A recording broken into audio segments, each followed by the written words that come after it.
the stupidest things you can do in a car, really. You basically go as fast as you can towards a turn, and then turn your wheels, and then the car starts to spin out of control.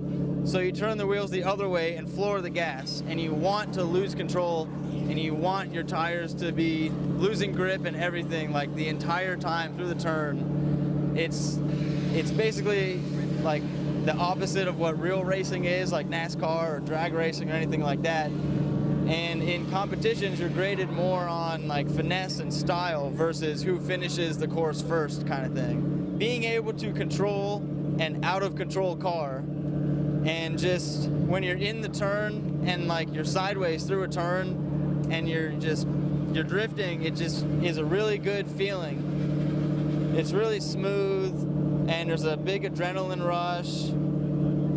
It's pretty much all for fun. That's another difference between this sport and a lot of other motorsports, is if there is money, it's not very much at all, and it's nowhere near enough to pay for, let's say, like one season's worth of racing. You can start with a really cheap basic car and get used to it, and then once your ability surpasses what your car can do, then you add some parts like, oh, I need more angle, so I need to get new knuckles for the car, or I need more camber on the front, and then you start getting into, I need more power. That's where like most of the money is engine swaps or turbos or superchargers, whatever you want to do. When I was growing up, my dad just always got me driving cars and racing motorcycles, so it was just racing in general, and driving is just a big passion of mine, so I just love to go out and drive whenever I get the chance. I have pretty much a bone stock Mazda Miata 1.6 liter.